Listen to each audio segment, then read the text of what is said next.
I'm Jim Stewart, this is Rick Collins, and this is Off the Bench. Tim, the Belgian game ended 3 years ago. We need you to save the ball now. Clean it up, or let's get someone who will. You're a national team legend. Now we need you to be a national team leader. The U.S. does not need you to be Zen. The U.S. needs you to play better. Is this really as good as it gets? Because it's still not good enough. Jurgen Klinsmann lost at home to Mexico. You lost at home to Costa Rica. This is now all on you and not Jurgen. To all the guys that I didn't mention, it's because you don't even warrant a mention. That includes you too, Wonder Boy. What are you guys going to do? Are you going to continue to be a bunch of soft, underperforming tattooed millionaires? You're a soccer generation that has been given everything. You're a soccer generation who is on the verge of squandering everything. You're a soccer generation that it's the time now to pay it back. Make us believe in you again. You don't owe it to yourselves, you owe it to us. This is what Alexi Lalas said the other night on live national TV at mid-game between the LA Galaxy and the Seattle Sounders. This is pretty incredible. A lot of people have been thinking these things, but everybody's too afraid to say it. What do you think about him coming out and blasting the entire U.S. team? I agree with him. I for one, am so tired of this U.S. team. Everyone from Tim Howard, who has been a bright spot for the last decade, but has been struggling lately, all the way down to Bradley, who I think is what I call the human slot machine. He makes 2 or 3 good plays and then just turns the ball over like someone like the other team's got the jackpot, and a lot of times it comes off as a score. These guys have struggled ever since the 2010 the 2010 World Cup. Yeah. When Donovan had that amazing goal that brought us to the Sweet 16, and ever since then it's been downhill. And Klinsmann has promised. When he came in 2010, he promised us the moon. And he said all we had to do was give him some time and have some patience. Well, we gave him that, and he didn't take us there. Yeah, and now under Bruce Arena, things haven't really changed, at least. We thought things had changed. He had won several matches in a row. Everything started off on the right foot, but then the last 2 qualifiers, things have been on a downturn. They look like the same team that they were under Klinsmann. That's not a good thing, and that's not the way we need to be moving forward as a national team. And part of it is we keep seeing these same names come up. When Alexi Lalas is talking about these guys, he's talking about Howard, he's talking about Dempsey, he's talking about Bradley. He's talking about these guys who are now well over 30. They're not in the prime of their career, and really their time was then. Their time is not now. The guys that the time is now, those guys aren't there. Yedlin, they don't exist. All those guys are the ones that are coming injured. up. They're playing overseas where we don't get to see them play a lot, and they only come over during certain times for internationals because of their schedule for their contracts. We don't get to see our best players all the time. My problem is when it comes to national team soccer, I would rather watch the women's World Cup and the women's national team. Because in that, at least they play for the country. They aren't selfish players. They aren't a bunch of, as he said, spoiled brats who are millionaires. Because I think in the last couple of years, the U.S. women's national team, who is the most winning program in women's soccer history, has really had to fight to be even equal with the men's national team, who's accomplished nothing. Well, they've complained a lot about not having equal opportunities in terms of travel, pay. Fields. The quality of the fields, the hotels that they're staying at. Game checks. Everything.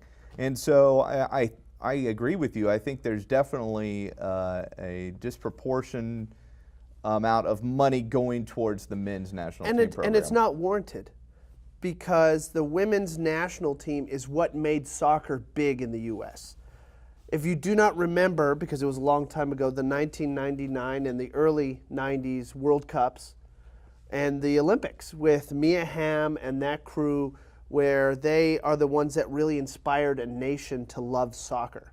The men's national team did nothing. They have been nothing until the last 2 decades, and even then they were just, oh, they're almost there. They're almost there. It's always the same thing. They're one play off. They're one player off.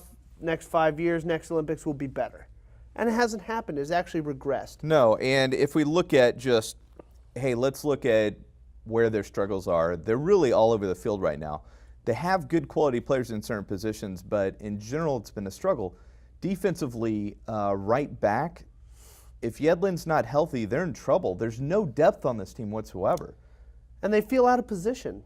Honestly, You Yedlin... put Fabian Johnson back there. He's not really a right back. He's a midfielder. It And doesn't make Yedlin sense. is an outside midfielder as well. He's Yeah. one of the best crossers in the country. Yeah. And they have him at right back. Or left, is it right back? Right yeah. back. Left back has been a hole. DeMarcus Beasley's been filling that hole for a while, but how old is he now? He's 30, 34, 35 years old now. The other issues is that, before Tim Howard came back, we had another goalie. He was good, and then all of a sudden Tim Howard came back. So there's no continuity. Altidore has no business being on the team. He was a speed demon when he first came in the 2010 World Cup, and then he pulled his hammy. Remember, in the 2014 World Cup, he pulled his hammy, and he hasn't been the same since. He really doesn't have much touch skill. He doesn't have much dribbling skill. All he does is they hope to kick it over the defense and have him outrun everybody. Dempsey has been a bright spot, but ever since Donovan left, and I know Donovan had an ego, and I know Donovan rubbed Klinsmann the wrong way, but he was the last leader we've had. Yeah, and he worked well with Dempsey as well. They were a great combination in that striker to 10-9 combination. That worked well for the U.S. for that time period. Without that combination, Dempsey is not nearly as productive as he had been.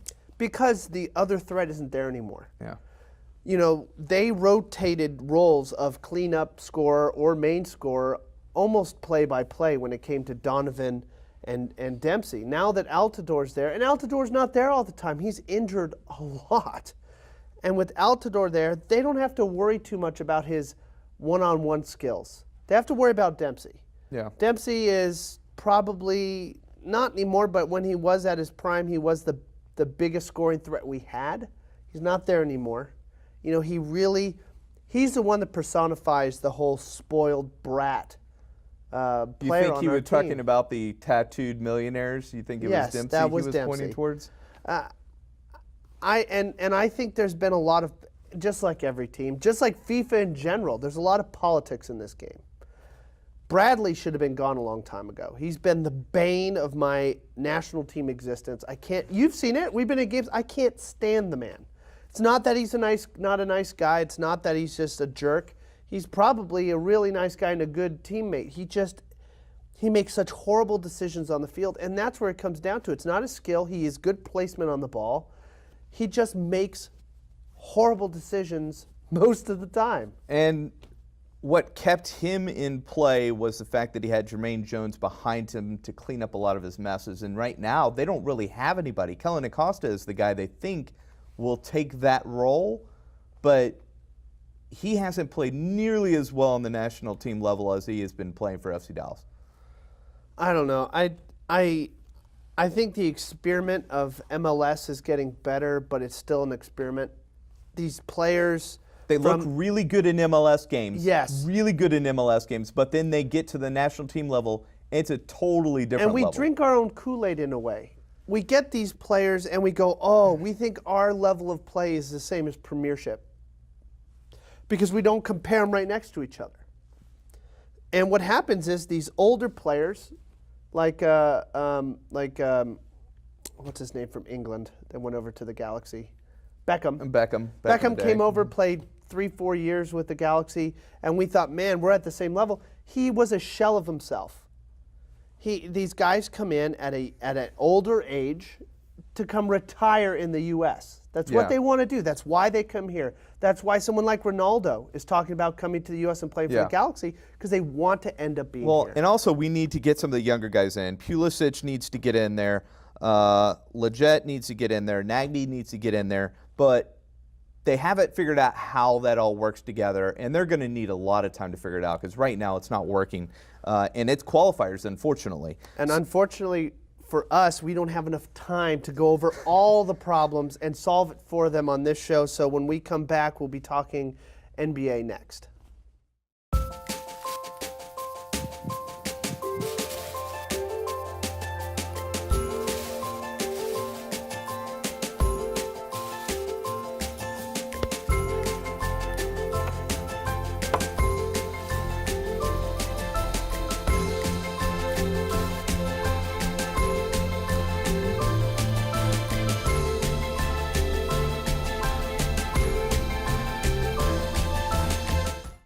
We're back from commercial break, and we're talking NBA offseason.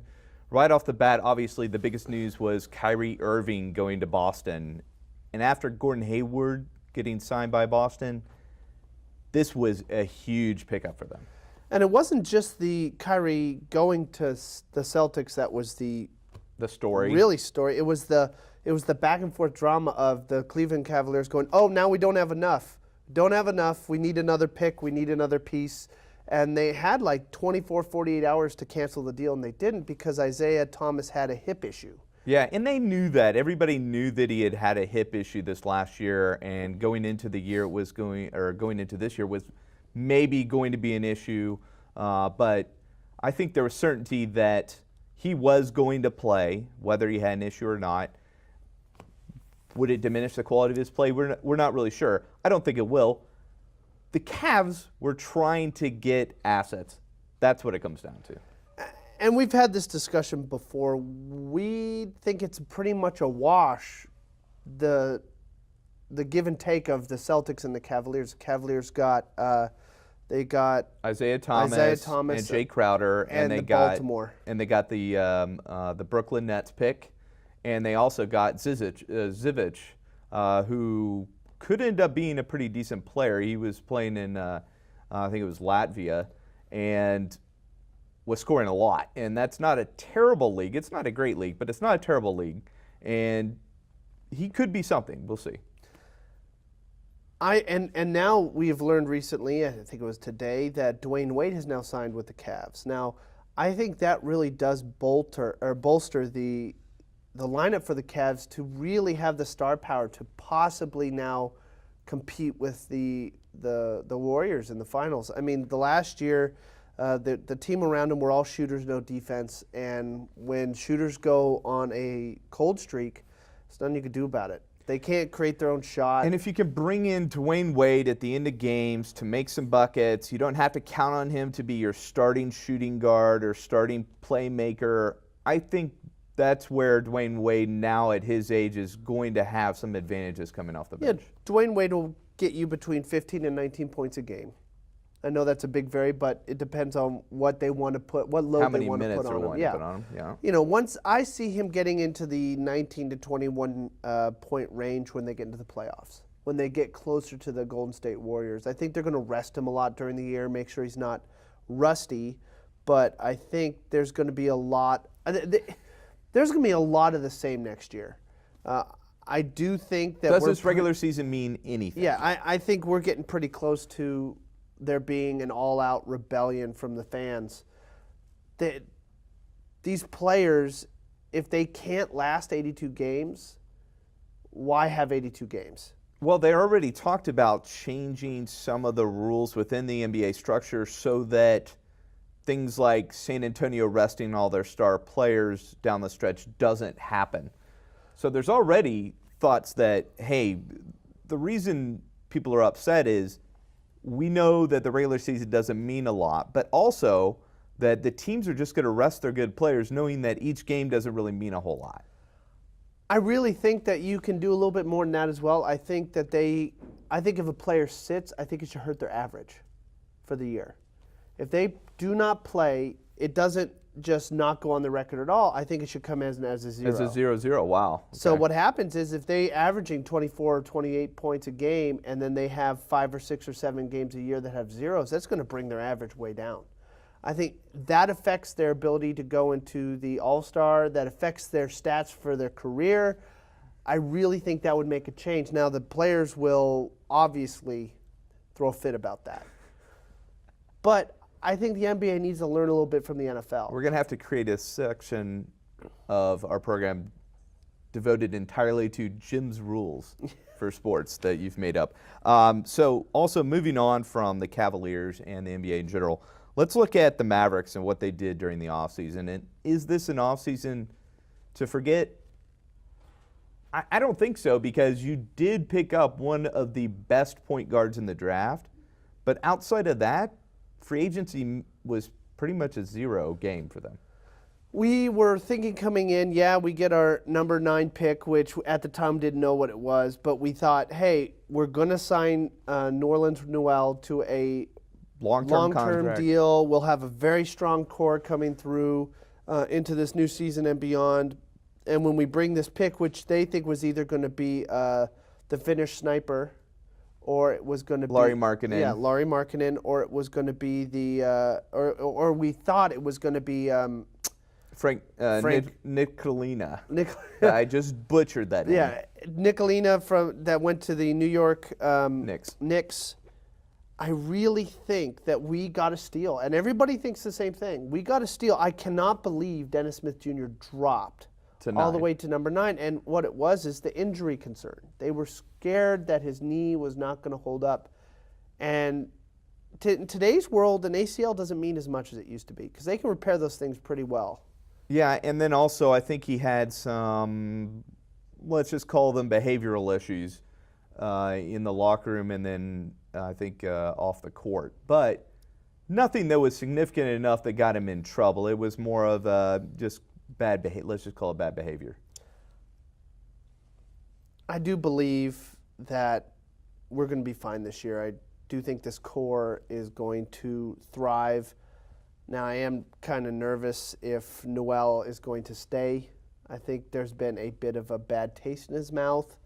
The Mavs have not been the Mavs brain trust. You know, the Mavs front office has not been very good when it comes to doing the right thing, keeping players. They have gotten rid of a lot of players just because they didn't act. They got rid of Tyson Chandler right in the middle of his prime when he went to New York and had probably career years when it came to defense. We let Jay Crowder go. We let Al Farouq Amino go. There was all these players that we had. Steve Nash back in the day. Yeah, Steve Nash back in the day. I just don't think that Mark Cuban. You think the money gets in the way of the basketball on the court decisions? Yes, I think Mark Cuban thinks he's too smart. I think he thinks he's so smart that he can outthink anybody else, and I think gets in a way a lot of the time. I think he believes that a lot of these players are going to cave under the pressure of not signing when they are just happy enough in the world to go off, sign with another team, make as much if not more money, and it doesn't matter if the team's any good or not. I also wonder about Nerlens Noel and his agent, because he started with an agent in this process with the Mavericks, and then after they declined the deal, about a month later, he actually ended up going with another agent who is LeBron's agent, which means basically his agent is LeBron James. Did that have an effect on how the contract negotiations went? Because I feel like the Mavericks gave him a very good offer, not top dollar offer, but a very good offer. $17 million a year around. And he wanted 20, and then they said, we're not going to do 20, basically, and they pulled their $17 million a year offer because they didn't have to give him anything. They could have waited for a team to come and offer him something, but they knew that nobody was going to come knocking at his door. That's the problem I had. Why not just sign him for 20? It's not a big deal. That's not a massive contract. You know, if he gets hurt, he gets hurt, but we have missed out so many opportunities with promising centers here, and we keep having to bring in replacements. Zaza Pachulia, we have to bring in Nerlens Noel was one, but we had to bring in and Bogut. Yeah. All these has-been old centers that really don't have any time left in the league, and we keep bringing them in as a stopgap. And we need to bring in young talent. We've been talking for the last year, and apparently Mark Cuban has been on board with the whole youth movement. Well, if you're going to do a youth movement, you've got to sign promising players. You got to commit to it. Yeah. And also, thinking about young, promising players, the LA Lakers and what they're trying to put together after getting Lonzo Ball in the draft. They traded to get Brook Lopez, who is a phenomenal center. They still have Brandon Ingram, who grew 2 inches over the summer somehow. He's now 6'11". I don't know how a guy who's 19, 20 years old grows 2 inches over the summer, but it happened. Is this official? Official. And then and he was skinny before. Yeah, I'm sure he's skinnier now. They've still got Julius Randle.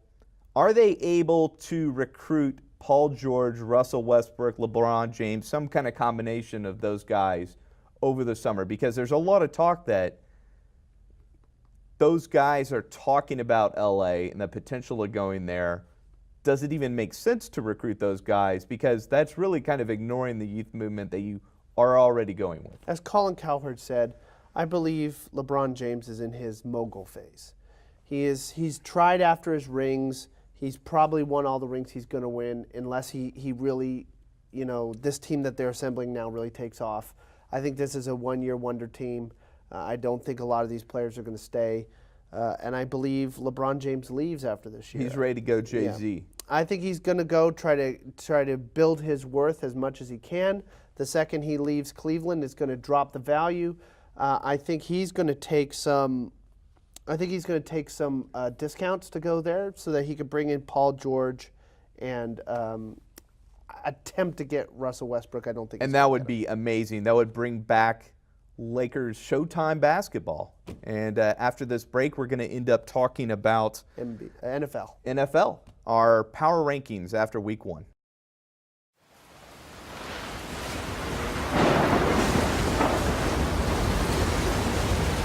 Tonight, along the Texas Gulf Coast, utter devastation. Harvey barreled ashore overnight, packing 130-mile-an-hour winds, blinding sheets of rain, and the treacherous storm surge. Harvey can't mess with Texas.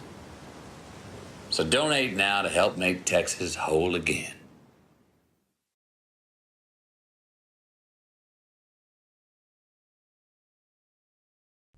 After a fantastic week 1 in the NFL, we're doing our first week 1 didn't do the research NFL power rankings. So much has happened in the first week that most of us didn't expect. It wasn't really any mediocre games in the NFL last weekend. It was either blowouts or tight games. There wasn't really anything that we expected. Everything from the Kansas City Chiefs winning to the Jaguars winning. We did not expect that at all. Insanity. The Jaguars going into the season, especially since Blake Bortles they weren't even sure if he was going to be the starting quarterback. That could have been a nightmare scenario for the Jaguars. Instead, they go into week 1, the Texans bring out Tom Savage, and the Jaguars destroy him. Now, the Jaguars do not get into my top 5 despite that destroying of the Texans because the Texans are terrible right now. Without a starting quarterback, Deshaun Watson will come along. Without a solid starting quarterback, they're in trouble. Break down your top 5. All right, top 5. So Kansas City, I have number 1. After that huge win against the New England Patriots, you got to put them number 1. The Patriots were the number 1 odds-on favorite to win the Super Bowl this year. To beat them and beat them handily puts them in number 1.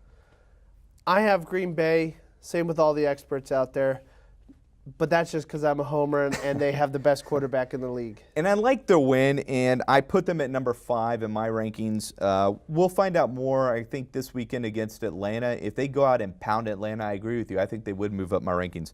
And number 2, and Kansas City's got a big game this weekend against Philadelphia.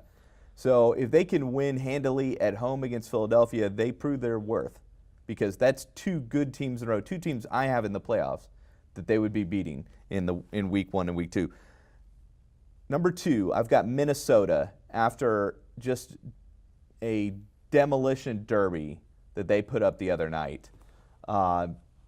how can you not put them at number 2? I think there were a lot of questions about Sam Bradford coming into this year. Could he reproduce what he did last season this year? And it seems very clear that he can, because New Orleans' defense was significantly improved, and yet they looked terrible against the Vikings. And there was a lot of buzz around Adrian Peterson facing his old team. They thought he was talking about how he was going to destroy them. Dalvin Cook for the win, fantasy football. And Sam Bradford, how can you? I've been telling you guys for months. How can you doubt Oklahoma quarterbacks? How can you do it? I will doubt them every year until they win a Super Bowl. So, number 3, Oakland Raiders. Going into the year, I expected them to make the playoffs. I thought this Week 1 game would be a little bit more challenging against Tennessee, who I also expected to get into the playoffs. Tennessee didn't look quite as good, but still getting that win on the road, I thought that was a big win for them. And they've got an easy matchup this weekend. If they demolish the Jets, they stay in my top 5. See, I put Oakland at number 2, and my number 3 is one that, as of right now, because I've done no research, I put Cleveland at number 3. Whoa, Cleveland. I mean, number 1 or number 2 would have, in the preseason rankings, was the Steelers. They were in the top 5. Everybody saw them going to the Super Bowl if the Patriots didn't. Yeah, and so what I think is that they have shown that they've had growth. Kaiser, who, as we discussed before, everybody claimed was an underdeveloped quarterback coming out of Notre Dame. Brian Kelly really said he needed to stay and develop. He lost his starting job his last year at Notre Dame. And still he got drafted in the first round, I believe. Yeah. Was it the first round? And I think they've earned it. They deserve a shining beacon of light, even if it's a 3-point loss to Pittsburgh, which I agree. That's pretty competitive for a team that I think a lot of people thought would be easily the worst team in the NFL. I think it's brownie points. Brownie points, okay. For the Browns. So number 4 for me is Baltimore. Not the most amazing win, but they got the business done, and their defense is what is showing up early for them. I'd probably agree. Even though that whole division played in-conference games in Week 1, it was Cincinnati playing Baltimore, and then it was the Steelers and the Browns. That's insane. I've never seen that before. Well, not never seen it, but I haven't seen it in a long time, is having one complete conference playing all in-conference games. And when I said not demolishing, they didn't do it offensively. Defensively, this may be the Ravens of old, because 4 interceptions for Andy Dalton. Who saw that coming? I would put number 4 is Detroit. I think they did really, really good. Their defense looks good this year. Matt Stafford is worth every penny they've paid him. Well, at first, after that first drive interception, pick 6, people were wondering if he was worth it. But 4 touchdowns later. Yeah, he really. And again, this is Week 1. It's really, really hard to put together power rankings off of That's one why you week. got the Browns up there. Yeah, and that's why this is unresearched. But I do think they're showing flashes. They've done it in the past. His first year in the league, Sam Bradford showed how tough he was and how resilient he was when he shattered his collarbone and still played the rest of the game. Remember, he went for 2 points Very Tony and Romo-esque. won. Yes. Oh, well, no. Tony Romo you would breathe on him wrong and he's out. But that is actually, for me, my 5th team on my power rankings is Tony Romo and his. Oh, you didn't even pick a team? No, you just picked Tony Romo. Tony Romo in his network debut. He was fantastic. I agree. I should have put him in my top 5. I thought it was entertaining in the fact that it almost felt fake how excited he was. But not only that, he did really well. He really, I loved his color analysis. He was able to really give you details that you wouldn't otherwise get from somebody who hadn't been playing the game the last 10 years or so. Yeah,